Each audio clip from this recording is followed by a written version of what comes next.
J'ai vécu un mariage arrangé qui a bouleversé toute ma vie. Bonjour, je m'appelle Camille, j'ai 29 ans.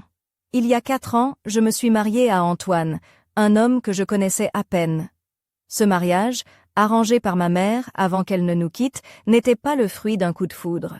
Pourtant, j'ai accepté pour lui faire plaisir, mais la réalité a été bien différente de ce que j'imaginais.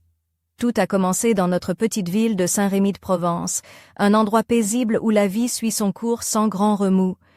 Je venais tout juste d'avoir 25 ans quand j'ai dit oui à Antoine. Nous ne nous étions jamais vraiment parlé avant, et je ne savais pas grand-chose de lui, si ce n'est ce que ma famille me disait. Ma mère, qui était gravement malade, voulait juste me voir heureuse une dernière fois. Alors, j'ai accepté ce mariage, poussée par l'amour que j'avais pour elle. Au début, notre vie commune était plutôt banale, ni désagréable, ni particulièrement joyeuse. Nous vivions encore chez ses parents, ce qui compliquait les choses. La maison résonnait souvent de disputes entre Antoine et sa mère, entre ses sœurs et moi. Ce quotidien un peu lourd et monotone m'a vite pesé. Mais j'ai tenu bon, me disant que tout finirait par s'arranger. Un jour, Antoine m'a annoncé qu'il avait la possibilité de partir à l'étranger, en Arabie Saoudite, pour un projet professionnel avec un ami. J'ai vu là une chance de changer de vie, de quitter cette atmosphère étouffante. Il m'a demandé si je voulais l'accompagner, mais j'ai préféré rester en France, chez mon père et mes frères, pour éviter davantage de tensions. J'ai passé 2 mois chez mon père, puis je suis partie rejoindre ma tante Élise, qui habite une jolie maison sur la côte d'Azur, près de Nice. Ma tante est comme une deuxième mère pour moi, une femme douce et généreuse, mariée à un homme charmant mais sans enfant. Elle m'a accueillie à bras ouverts, me disant de me sentir chez moi, de faire comme si j'étais dans ma propre maison. Chez elle, j'ai retrouvé un peu de paix. Mais très vite, l'ennui s'est installé. Je voulais m'occuper, trouver un travail, mais ma tante et son mari ont refusé, préférant m'offrir un confort matériel complet. Ils ne voulaient pas que je ressente le moindre souci financier, et je les en remercie, mais je me sentais enfermée dans un luxe qui ne m'apportait pas la liberté que je désirais. Un matin, alors que ma tante était partie travailler, son mari, Marc, m'a réveillée avec une douceur surprenante. Il m'a appelée ma belle et m'a dit qu'il était triste qu'aucun homme ne reconnaisse ma beauté. C'est la première fois depuis longtemps que quelqu'un m'a parlé avec autant de tendresse, et ça m'a troublée. Nous avons partagé un petit déjeuner simple, puis nous avons regardé un film romantique ensemble, un moment surréaliste qui m'a rappelé ce que la vie pouvait offrir de plus doux. Depuis, chaque jour avec eux a été un mélange étrange de chaleur humaine et de sentiments confus. Marc me traitait comme une épouse en lune de miel, et moi, je me laissais aller à cette illusion, bien loin de ce qu'était ma vie avec Antoine. Mais au fond de moi, je savais que cette situation ne pouvait pas durer. Quelque chose allait forcément éclater. Je sens que cette histoire ne fait que commencer. Que vais-je choisir ? Rester dans ce cocon protecteur mais ambigu, ou affronter la réalité et mes responsabilités ? J'attends vos conseils, car je suis à... La vie chez ma tante Élise s'était installée dans une routine douce, presque irréelle, mais l'ombre de mon passé restait toujours là, pesante et insidieuse. Chaque matin, je me réveillais dans cette grande chambre baignée de lumière, vêtue d'un chemisier en soie ivoire et d'un pantalon léger qui effleurait mes chevilles. Mes pieds glissaient dans des ballerines délicates, tandis que mes mains frôlaient les draps frais. Pourtant, malgré ce cadre presque parfait, mon esprit s'accrochait à ce que j'avais laissé derrière moi à Saint-Rémy. Je passais mes journées à aider ma tante dans sa boutique de décoration, un petit commerce charmant où les rideaux et les coussins en motifs provençaux remplissaient l'espace d'une atmosphère chaleureuse. Élise était toujours habillée avec élégance, des robes fluides aux couleurs pastel, des accessoires en or fin qui captaient la lumière. Elle avait ce charme discret et rassurant d'une femme qui a traversé bien des tempêtes. Son mari, Marc, était souvent à la maison, surtout depuis quelques semaines, à cause de quelques soucis au travail. Il portait des chemises blanches impeccables et un pantalon de laine grise, toujours soigné, avec ce sourire tendre qui me déconcertait. Je savais que mon mariage avec Antoine battait de l'aile. Notre vie commune, enfermée dans la maison familiale, était devenue une succession de silences lourds et de disputes froides, surtout à cause de sa mère qui ne me supportait pas. Antoine, lui, semblait s'éloigner chaque jour un peu plus, absorbé par ses projets à l'étranger. Nous étions devenus 2 inconnus partageant un toit, prisonniers d'un mariage sans amour. Un soir, alors que la lumière déclinait doucement sur la Méditerranée, Marc m'a invité à dîner. Il avait préparé un repas simple mais raffiné, un filet de dorade accompagné d'un risotto crémeux, le tout arrosé d'un verre de rosé frais. Sa façon de s'occuper de moi, de m'écouter, de me faire rire, réveillait en moi des émotions que je croyais enfouies. Il me regardait avec une intensité qui faisait battre mon cœur plus vite, et je ne pouvais nier que son attention me plaisait. Pourtant, une voix au fond de moi me rappelait sans cesse que tout cela était interdit, que je devais rester fidèle à Antoine. Mais l'absence de celui-ci, la froideur de notre relation, tout cela me poussait doucement vers une tentation que je n'avais jamais osé imaginer. Comment avais-je pu me retrouver là, au bord de la mer, dans cette maison où chaque geste de Marc semblait effleurer mon âme comme une caresse secrète? Et puis, il y avait Élise. Toujours si protectrice, elle me répétait de ne pas m'inquiéter, de prendre le temps de guérir, de retrouver ma joie de vivre. Mais parfois, je surprenais dans son regard une inquiétude profonde, comme si elle devinait que cette paix fragile pourrait voler en éclats d'un moment à l'autre. Le poids de mes choix s'alourdissait chaque jour. Devais-je rester dans cette bulle confortable mais ambiguë, ou retourner affronter la réalité, retrouver Antoine, et tenter de sauver ce qui pouvait l'être? Les réponses semblaient se dérober à chaque fois que je m'en approchais. Je n'étais plus la jeune femme naïve de Saint-Rémy, celle qui avait accepté un mariage arrangé par amour pour sa mère. J'étais devenue une femme en pleine tourmente, tiraillée entre devoir et désir, entre passé et avenir. Ce soir-là, en regardant l'horizon embrasé par le coucher du soleil, j'ai senti que ma vie allait basculer, que le calme apparent n'était qu'un fragile équilibre prêt à se briser. Un choix crucial m'attendait. Les jours qui ont suivi ce dîner avec Marc ont été un tourbillon d'émotions contradictoires. Je me levais chaque matin avec une sensation étrange, comme si mon cœur était partagé entre deux mondes. Dans la lumière douce de ma chambre, j'enfilais mes vêtements avec soin. Une robe légère, couleur lavande, fine et fluide, qui soulignait discrètement mes courbes, accompagnée de sandales dorées aux brides délicates. Mes cheveux, lâchés en ondulations naturelles, caressaient mes épaules tandis que je me préparais à affronter la journée. Chez ma tante Élise, l'atmosphère restait chaleureuse, presque maternelle. Elle continuait à me couvrir d'attention, m'incitant à profiter pleinement de cette pause dans ma vie. Mais malgré toute sa bienveillance, je sentais un poids grandissant sur mes épaules. Antoine, mon mari, était loin, à des milliers de kilomètres, plongé dans ses projets professionnels à Riyad. Son absence creusait un vide que personne ne pouvait combler. L'ennui, ce sentiment sournois qui m'avait poussé à chercher refuge ici, s'était transformé en une mélancolie profonde. Même la beauté apaisante de la mer Méditerranée ne suffisait plus à calmer mon esprit tourmenté. Je me surprenais à penser à Antoine, à notre mariage qui s'était étiolé sans passion ni tendresse. Les disputes incessantes avec sa famille avaient laissé des cicatrices invisibles, rendant notre quotidien insupportable. Un après-midi, alors que je rangeais la boutique de décoration avec Élise, nous avons parlé longuement. Elle m'a confié combien elle me considérait comme une fille, combien elle voulait que je me sente aimée et protégée ici. Ses yeux brillaient d'une tendresse sincère, mais derrière cette douceur, je percevais une inquiétude latente. Elle craignait peut-être que je me perde dans cette vie trop douce, trop confortable, loin des réalités qui m'attendaient. Ce soir-là, Marc est resté à la maison. Son visage affichait une fatigue inhabituelle, et son regard avait cette lueur d'ombre qui m'a alertée. Alors que je préparais le dîner, il m'a demandé de rester un moment avec lui dans le salon. Il portait un pull en cachemire bleu marine, sobre, mais qui mettait en valeur la courbe de ses épaules larges. Je portais une tunique légère crème, qui tombait juste assez pour suggérer sans dévoiler. Il a commencé à me parler de ses doutes, de ses regrets, et de cette solitude qu'il ressentait depuis des années. Son honnêteté m'a touchée profondément. Pendant des heures, nous avons partagé nos histoires, nos peurs, nos espoirs. J'ai senti naître entre nous un lien fragile mais puissant, une complicité inattendue qui bouleversait tout ce que je pensais savoir sur moi-même. Pourtant, malgré cette proximité nouvelle, je savais que je devais rester vigilante. Ma loyauté envers Antoine restait intacte, même si notre mariage était devenu une coquille vide. Je sentais que cette situation ne pouvait pas durer, que tôt ou tard, il faudrait affronter la vérité, dire ce qui pesait sur mon cœur. Cette nuit-là, en me couchant, je me suis surprise à rêver d'un avenir incertain, où les choix que je ferais pourraient tout changer, un avenir où je devrais décider entre la sécurité d'un foyer confortable et la liberté d'une vie que je construirais seule. Je me demande encore comment j'en suis arrivée là, à cette croisée des chemins. Le lendemain matin, alors que le soleil se levait timidement sur la baie de Villefranche-sur-Mer, je me suis réveillée avec une sensation étrange, comme si quelque chose d'important allait se produire. Ma tenue, une robe en lin blanc légèrement transparente, épousait délicatement mes formes, et mes pieds nus effleuraient le parquet frais du salon. Je sentais l'air marin pénétrer par la fenêtre ouverte, apportant avec lui une fraîcheur bienvenue.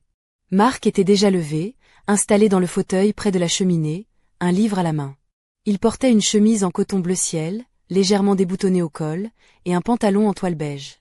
Son regard s'est posé sur moi avec une douceur nouvelle, presque timide. Ce simple échange de regards a fait naître en moi une chaleur inattendue. La matinée s'est déroulée lentement, entre le parfum des croissants frais que j'avais sortis du four et le bruit rassurant des vagues en contrebas. Marc a proposé que nous allions nous promener le long du sentier littoral, une balade qu'Élise affectionnait particulièrement. J'ai accepté, sentant au fond de moi que cette journée serait différente. En marchant côte à côte, la proximité de Marc a réveillé en moi des émotions longtemps enfouies. Il me racontait des anecdotes de son enfance à Lyon, de ses rêves avortés, de ses regrets. Je l'écoutais, captivé par la sincérité de ses mots, tandis que le vent jouait avec mes cheveux, légèrement relevés en un chignon désordonné. Nos mains se sont frôlées plusieurs fois, chaque contact envoyant un frisson le long de mon échine. J'ai senti mon cœur s'emballer, tiraillé entre la culpabilité et ce désir naissant. Je n'avais jamais ressenti cela auparavant, surtout pas dans mon mariage avec Antoine, qui était devenu froid et distant. À un moment, Marc s'est arrêté, m'a regardé droit dans les yeux, son visage à quelques centimètres du mien. Son souffle chaud effleurait ma peau, et j'ai senti mon corps réagir malgré moi. Il a murmuré, « Camille, je sais que c'est compliqué, mais je ne peux plus ignorer ce que je ressens. » Je ne savais pas quoi répondre. Mon esprit était en désordre, mes émotions contradictoires. Était-ce un rêve ou un cauchemar? Allais-je céder à cette tentation ou me battre pour sauver mon mariage? Cette promenade a marqué un tournant. La frontière entre ce qui était acceptable et ce qui ne l'était pas s'est estompée. Je me suis demandé si j'étais prête à franchir cette ligne, à trahir mes promesses, ou si je pouvais encore retrouver le chemin de la fidélité et de la paix intérieure. Le poids de l'incertitude m'écrasait. J'avais l'impression d'être suspendue entre deux mondes, entre deux vies. Celle que je connaissais, terne et sans passion, et celle qui s'ouvrait devant moi, pleine de promesses mais aussi de risques. Ce jour-là, tout a changé. Et je ne suis pas sûre d'être prête à affronter ce qui m'attend. Je me demande encore comment tout cela va finir. Que feriez-vous à ma place? Ce soir-là, la maison baignait dans une lumière douce, tamisée par les rideaux en lin crème que ma tante Élise avait choisis avec soin. J'étais vêtue d'une robe en dentelle ivoire, fine et élégante, qui moulait délicatement mes courbes, laissant deviner sans tout révéler. Mes pieds étaient chaussés de sandales à talons fins, dorés, qui claquaient doucement sur le parquet ancien. Mes cheveux, relevés en un chignon lâche, laissaient échapper quelques mèches qui encadraient mon visage avec une sensualité discrète. L'air était chargé d'une odeur subtile de jasmin, résultat d'un parfum léger que j'avais choisi pour cette soirée. Marc et moi étions seuls dans le salon. Élise était sortie pour une réunion tardive, me laissant face à cet homme dont la présence devenait chaque jour plus envahissante dans mes pensées. Il portait une chemise blanche ouverte au col, révélant un peu de son torse bronzé, et un pantalon noir élégant. Son regard brûlant ne quittait pas mes yeux, et son sourire, à la fois doux et audacieux, faisait naître en moi des émotions que je tentais de réprimer. La tension entre nous était palpable, chargée d'une énergie presque électrique. Il s'est approché lentement, ses mains effleurant à peine le dossier du fauteuil où j'étais assise. Sa voix, basse et veloutée, m'a murmuré, « Camille, depuis que tu es ici, tu illumines cette maison. » Mon cœur battait la chamade. Je savais que ce moment pouvait être celui où tout basculerait, où je franchirais une ligne invisible, celle de la fidélité et du devoir. Pourtant, une part de moi se laissait doucement emporter par cette attirance, cette tendresse inattendue. Marc a posé sa main sur la mienne, et j'ai senti un frisson parcourir mon corps. Ses doigts étaient chauds, rassurants, mais porteurs d'une promesse interdite. Je me suis levée, lentement, le souffle court, et je l'ai regardé droit dans les yeux, cherchant une réponse à mes doutes. Il a alors fait un pas de plus, réduisant la distance entre nous, et j'ai senti son regard parcourir chaque détail de ma silhouette, chaque ligne de mon visage. C'était comme si le temps s'était arrêté, suspendu à cet instant chargé de tension et de désir. Mais alors, un bruit sourd a retenti dans la maison, la porte d'entrée qui s'ouvrait brusquement. J'ai sursauté, le cœur battant à tout rompre. Élise venait de rentrer, bien plus tôt que prévu. Le charme s'est brisé en un instant, et j'ai senti la culpabilité m'envahir. Marc s'est reculé, un mélange de surprise et de frustration dans les yeux. Je suis restée figée, partagée entre l'envie de fuir et la peur des conséquences. Ce soir-là, tout semblait à la fois si intense et si fragile. J'étais prise au piège entre mes sentiments naissants et la réalité implacable de ma situation. Que pouvais-je faire maintenant? Comment annoncer à Élise ce qui venait de se passer, ou plutôt ce qui avait failli se passer? Je sentais que ma vie était sur le point de basculer, que les secrets allaient bientôt éclater au grand jour. Et pourtant, je ne savais pas. Les jours qui ont suivi ce soir-là ont été d'une tension insoutenable. Chaque matin, en me levant, je portais un mélange de nervosité et de culpabilité qui pesait lourd sur mes épaules. Je choisissais mes vêtements avec soin, cherchant à retrouver une forme de normalité dans cette routine devenue fragile. Ce matin-là, j'avais opté pour une robe légère couleur pêche, fluide et délicate, qui caressait mes jambes avec douceur. Mes cheveux étaient relevés en une queue de cheval élégante, laissant apparaître la nuque délicate de mon cou, quelque chose d'à la fois simple et attirant. La maison de ma tante Élise, habituellement si accueillante, semblait soudain plus froide, comme si un voile invisible s'était glissé entre nous. J'ai surpris plusieurs regards échangés entre Marc et Élise, lourds de non-dits et de silences gênés. Leur complicité semblait s'être fissurée, et je savais que ce soir-là avait laissé une empreinte profonde. Marc, lui, continuait à être gentil et attentionné, mais son regard avait perdu cette lumière insouciante. Il évitait souvent de croiser mes yeux, comme s'il cherchait à fuir la vérité qu'il avait lui-même créée. Quant à Élise, elle paraissait plus distante, presque préoccupée, bien que toujours aussi maternelle dans ses mots. Je me suis surprise à rêver d'une vie différente, loin de ces tensions, loin des regards lourds et des secrets tus. Mais je savais que tout cela était inévitable, que la vérité finirait par éclater, que je devrais un jour faire face aux conséquences de mes choix. Un soir, alors que nous dînions tous les trois, l'atmosphère était chargée, presque électrique. Élise brisa le silence, sa voix douce mais ferme. « Camille, je sais que quelque chose se passe, et il est temps d'en parler. » Mon cœur s'est arrêté un instant. J'avais espéré éviter ce moment, repousser l'inévitable. Mais il était là, devant moi, impossible à ignorer. Marc baissa les yeux, incapable de soutenir le regard de sa femme ou le mien. Ce fut le début d'une conversation difficile, où les non-dits et les émotions refoulées éclatèrent comme une tempête. J'ai dû affronter mes sentiments, mes erreurs, mes regrets. J'ai compris que cette période, aussi douce qu'elle avait pu sembler, était aussi dangereuse qu'une flamme trop proche d'une mèche sèche. Ce moment a marqué un tournant, une remise en question profonde. Quelle voie choisir?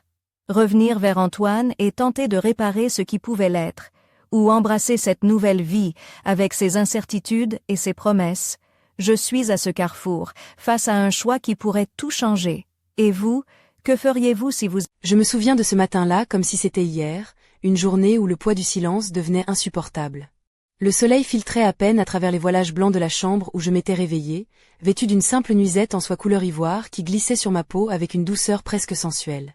Mes cheveux étaient encore humides de la nuit, tombant en mèches désordonnées sur mes épaules, et mes pieds nus effleuraient le parquet frais, apportant une sensation de légèreté contrastant avec le tumulte intérieur qui me rongeait. La tension dans la maison de ma tante Élise était palpable. Depuis la révélation, les regards échangés étaient lourds de reproches non formulés, de peines enfouies. Marc, son mari, semblait distant, évitant mes yeux, tandis qu'Élise, d'habitude si chaleureuse, gardait une froideur que je ne lui connaissais pas. Je sentais que le fragile équilibre de cette maison risquait de s'effondrer à tout instant. Ce matin-là, j'ai décidé de prendre l'air. J'ai enfilé une robe d'été légère, au ton pastel, qui flottait autour de mes jambes fines, accompagnée de sandales en cuir souple. Ma démarche était hésitante, comme si chaque pas me rapprochait d'une vérité que je redoutais d'affronter. Je suis descendue jusqu'à la plage voisine, où le sable fin caressait mes pieds, et la mer, d'un bleu profond, s'étendait à perte de vue. Le bruit des vagues venait apaiser un peu mon esprit tourmenté. Pourtant, même dans ce décor idyllique, je ne pouvais échapper à la tempête qui grondait en moi. Je me suis assise sur un rocher, le regard perdu à l'horizon, et j'ai laissé mes pensées vagabonder. Cette vie que je menais, entre devoir et désir, entre fidélité et tentation, me semblait désormais insoutenable. Je savais que je devais choisir, mais chaque option me faisait peur. Devais-je retourner auprès d'Antoine, affronter les tensions, les disputes, mais peut-être retrouver un peu de paix et de stabilité? Ou devais-je rester ici, dans cette maison où je me sentais aimée mais prisonnière d'un secret lourd à porter? Alors que je réfléchissais, mon téléphone a vibré dans ma poche. Un message d'Antoine. Ces mots étaient simples, mais porteurs d'espoir. « Camille, Je pense à toi chaque jour. Je veux qu'on trouve une solution, ensemble. Ce message a fait naître en moi une lueur d'espoir, mais aussi une peur immense. Était-il encore possible de reconstruire ce qui avait été brisé? Ou étais-je déjà trop loin sur ce chemin incertain? Je me suis levée, décidée à affronter ce dilemme, mais le cœur lourd. Je savais que les jours à venir seraient décisifs. Je ne pouvais pas oublier ce message d'Antoine, qui résonnait dans ma tête comme une promesse fragile au milieu du chaos qui m'habitait. Ce soir-là, j'étais assise dans le salon, enveloppée dans un peignoir de soie couleur crème, ses manches légères glissant sur mes bras nus, tandis que mes pieds effleuraient le tapis moelleux. La lumière tamisée des lampes créait des ombres douces sur mon visage, accentuant la courbe délicate de mon cou et la lueur incertaine dans mes yeux. Marc était là aussi, silencieux, assis dans son fauteuil en cuir, vêtu d'une chemise bleu nuit et d'un pantalon sobre. L'air entre nous était chargé d'une tension électrique, une sorte d'attente lourde de non-dit. Je sentais son regard posé sur moi, mêlant curiosité et inquiétude, comme s'il cherchait à deviner ce que je pensais. J'ai pris une profonde inspiration, décidée à mettre des mots sur ce que je ressentais. Je lui ai parlé d'Antoine, de ce mariage qui avait été plus un compromis qu'un choix, de la distance qui s'était installée entre nous, et de ce message qui réveillait en moi des sentiments contradictoires. Je lui ai confié ma peur de faire le mauvais choix, de blesser ceux que j'aimais, mais aussi de me perdre moi-même. Marc a écouté en silence, puis m'a pris la main avec douceur. « Camille, m'a-t-il dit, tu es une femme forte, et tu mérites de trouver le bonheur, quelle que soit la voie que tu choisiras. Mais souviens-toi que personne ne peut décider à ta place. » Cette conversation a été un tournant. Pour la première fois, j'ai ressenti que je n'étais pas seule face à ce dilemme. Pourtant, au fond de moi, une part refusait encore d'abandonner l'espoir de réparer mon mariage. Les jours suivants, j'ai essayé de parler à Antoine au téléphone. Sa voix, bien que lointaine, portait une sincérité qui m'a touchée. Il voulait vraiment que nous essayions, que nous trouvions une solution. Mais comment reconstruire un lien érodé par le temps, les non-dits et les absences?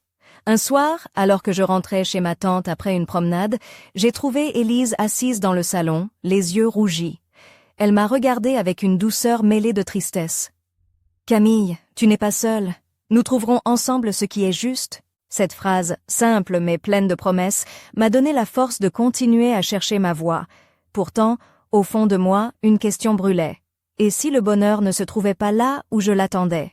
Alors que tout semblait se mettre en place pour une résolution, un événement inattendu allait bientôt bouleverser cette fragile harmonie. Mais pour l'instant, je reste suspendue à ce choix, à cette attente qui me dévore. Que feriez-vous, vous, si vous étiez à ma place? Cette nuit-là, le silence de la maison semblait plus lourd que jamais. J'étais allongée sur le grand lit à baldaquin dans la chambre de ma tante Élise, vêtue d'une nuisette de satin bleu nuit qui glissait doucement sur ma peau. La pièce baignait dans la lueur tamisée des bougies parfumées au jasmin, leurs flammes dansantes projetant des ombres dansantes sur les murs ornés de tableaux anciens. Mes doigts effleuraient distraitement le drap de lin, tandis que dans mon esprit, une tempête faisait rage. Le poids des décisions à prendre me paralysait. J'avais passé ces derniers jours à osciller entre espoir et doute, entre la tentation d'un avenir nouveau et la fidélité à un passé qui semblait pourtant s'éloigner. Antoine, Marc, Élise, chacun à sa manière, formaient un puzzle complexe que je devais assembler pour retrouver un semblant de paix. Soudain, un bruit sourd brisa le silence. La porte de la chambre s'ouvrit doucement. C'était Marc, vêtu d'un simple t-shirt blanc et d'un pantalon en coton, l'air fatigué mais résolu. Il s'approcha lentement, s'asseyant au bord du lit sans un mot. Son regard, habituellement si assuré, trahissait une inquiétude profonde.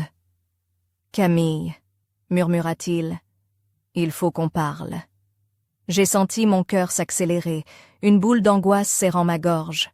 Je savais que ce moment arriverait, mais je n'étais pas prête. Il m'a pris la main avec une douceur infinie, et ses mots sont tombés comme un coup près.